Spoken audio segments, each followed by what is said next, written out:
Hi, I'm Vidiya, and my project is on an assessment of mental health policy and practice in Liberia. I'm a neuroscience major, and as such, I initially was interested in understanding our neural circuitry and how it allows us to function in our environment. But I'm also really interested in social justice and being part of that movement. Martin Luther King said, of all the forms of inequality, injustice in healthcare is the most shocking and inhumane, and this is something that I'd really like to work on in my future career. But in thinking about doing that work, I think like a neuroscientist and the way I was trained. So I like to think about what systems are at play, what are the connections, and what do those connections really mean. And in making that transition, I started working for an organization that works in remote Liberia to provide rural healthcare. Liberia is a country in West Africa. It was founded in 1847 by freed slaves from the United States and the Caribbean. It has a really complicated history with all the ethnic groups that were originally there, and then also with this population that came in to found the country. In the late 80s, a series of conflicts came about, which led to a 14-year-long civil war, which entirely destroyed the population and the systems that were in existence to serve that population. This civil war was defined by rape, it was defined by murder, indiscriminate killing, conscription of child soldiers, and so much more. At the end of the war, everything was demolished and people were seriously suffering. And on top of that, the systems that were there to serve them were not there to alleviate their suffering.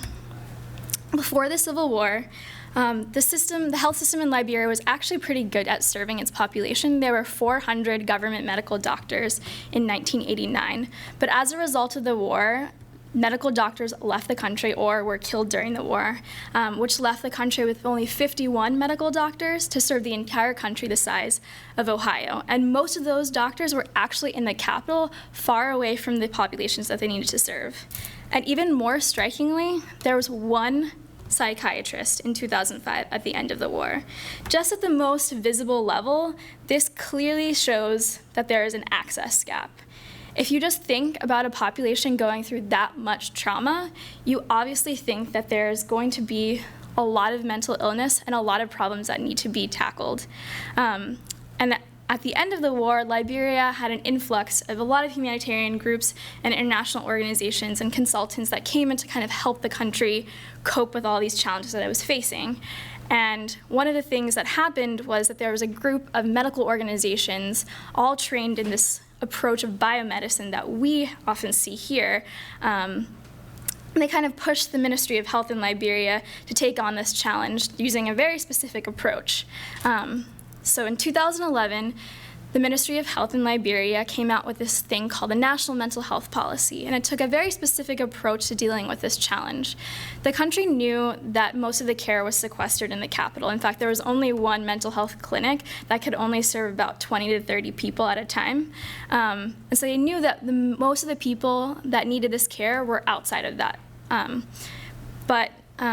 So they took an approach where they would build a wellness clinic in each county and then train staff on basic levels of mental health care so that the most basic care could be provided within the communities themselves. But it was found out several years into implementation that this policy is not working. There are lots of barriers going on, and I wanted to know why. So my key question was, what are the key barriers to implementing mental health care in Liberia, and how can these barriers be mitigated? So I took an approach of first analyzing primary and secondary literature around this work. That meant, one, looking at the anthropological studies that happened during the war, before the war, and after the war, as well as looking at global mental health literature. And it also meant that I was looking at primary literature like policy documents and program data from organizations that were implementing partners and not implementing partners. It also meant that I traveled to Liberia last summer and often spent a lot of time on motorbikes on very strange roads to do field observations in places like refugee camps, and as well as government facilities. And it also meant that I did a lot of interviews with key stakeholders. These could be policymakers at the Ministry of Health, they could be policy consultants, like people at Harvard Medical School and Massachusetts General Hospital. It also meant that I was interviewing people who were program managers of implementing partners of the Ministry of Health, and it meant that I was talking to providers themselves. So could be doctors, and it could also be community health workers who are working directly in these villages, working with patients themselves. And in doing this research, I found 3 sets of unique barriers. The first set was around the policy itself. The policy is supposed to be implemented by the mental health unit, which is actually only 2 to 3 people, and they don't really have the capacity to do all of the work that the policy is supposed to do. And the Central Ministry of Health, pictured here, actually doesn't provide them the support they need to do this work. They were allotted a budget of $20,000 in order to do a massive policy implementation. And actually, it was found out during my research that even though they had this money, the Central Ministry of Health didn't even allow them to access that money in order to do any of this work. So it was often found that they would beg implementation partners and international organizations for more money and more resources to do this, which created this highly unsustainable model and meant that the policy was actually not being implemented at all. The second set of barriers were around human and physical resource capacity. First, I found that it was really hard to get anywhere to get to the populations they needed because there weren't roads. You would often use things like log bridges. And then if there were roads, they weren't actual roads, they were just mud, and you would often get stuck on them. Secondly, there was a lack of health facilities. The policy said that it was going to create these wellness clinics in each county, but there's actually only one after several years of the implementation process. And then the lack of health workers at these facilities meant that, one, if people did come to the clinic to get care, there were long lines and they often left. And then 2, people just wouldn't come because they knew that there wasn't anyone to take care of them. And then one of the biggest ones I found was the supply chain, and there were lots of reasons why the supply chain wasn't working, and ultimately it meant that there wasn't medication or resources in the facility for people to use at all. But then the biggest set of barriers was ultimately because there was a gulf between the local and international perceptions of mental health, and this created huge problems. In trying to create interventions and policies around mental health, the Ministry of Health relied on international organizations to really develop this. And that meant that they were using assumptions that didn't necessarily fit with the local context. In Liberia and in many countries in West Africa, the concept of mental health is not really part of their vocabulary. It's really about social well-being, and it has a lot to do with different things that we don't even understand, like spirits and witchcraft and so much more. And we, as a global health society, didn't really take that into consideration when developing these interventions.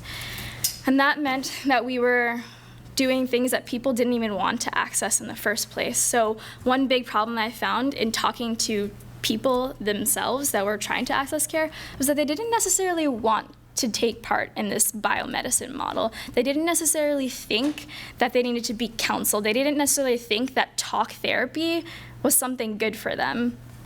Secondly, I found out that in training health workers using this biomedicine model meant that they didn't know how to balance their own beliefs with mental health. They didn't know how to serve people by saying like, oh, you should take this medication, when they were thinking that like epilepsy might be better treated by seeking a traditional healer and doing a ceremony instead. And then third, I found out, sadly enough, that this disconnect meant that health workers and these programs were actually perpetuating the stigma that already exists around mental health. This could mean that this dual buy-in that health workers were facing meant that they took 2 different approaches, which might actually harm the patients themselves. And then this perception of doctors belittling their patients because of these conflicting beliefs meant that they were reducing their behaviors and saying like, oh, you're stupid for not seeking medical care for this, or you're lazy, and they didn't try to understand the full narrative that was happening here. And that ultimately meant that these programs were failing. And so obviously there are a lot of barriers. And so that means that there were a lot of recommendations that I could come up with, but they really boil down to 4 main things. First, policies can be aspirational, but they need to be rooted in reality. The policy that the government developed was actually way too aspirational. It didn't take into the reality that infrastructure didn't exist, that there was little capacity and little funding to do it. So in the future, the policy should be written such that the Central Ministry of Health is supporting the mental health unit to provide this care and make sure that there's the funding to actually do those recommendations. Secondly, there needs to be the incorporations of the lived reality of the people. This means that we really need to understand the local context before developing interventions around these things. That can mean that in developing these policies, we really incorporate traditional healers in this process and really try to understand how people think about mental health. We need to incorporate focus groups with villages and really try to incorporate their voices in these interventions.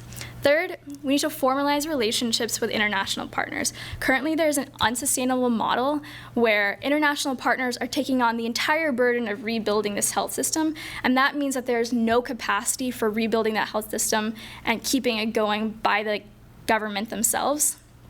And that means we need to figure out who is doing what, we need to monitor what they're doing, and have a timeline for when they're gonna leave. And then fourth, we need to invest in local agents and local capacity. When I was there on the ground, there were some really cool models that existed, but the government didn't know that they were there. They didn't know how successful they were.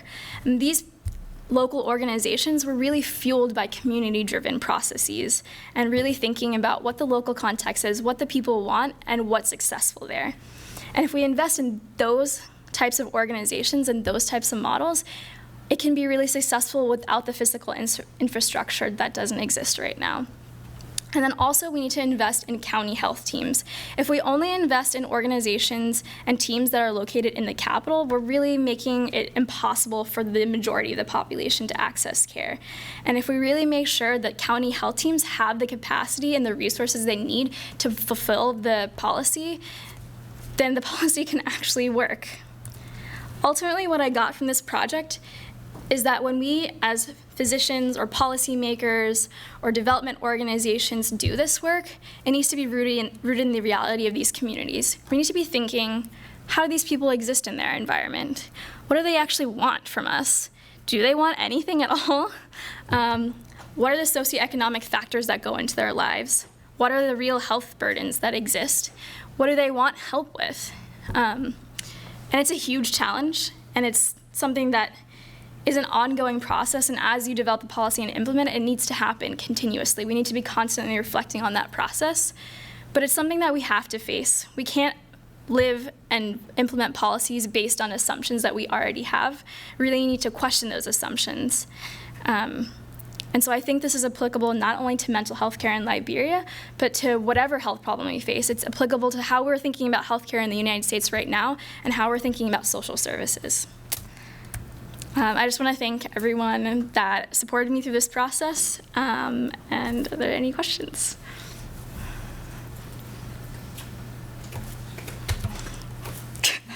Davidson. You started off by saying that you think like a neuroscientist, and you've been involved in this project that's very much dedicated to addressing inequity and access to healthcare. I wonder if you could speak more about the kinds of local understandings, local perceptions of social well-being versus mental health as a separate category of Western biomedical care, and how that's maybe changed your own understanding of what neuroscience can be, what you think of in terms of your possible future as a mental health care provider, how you would bring those two together.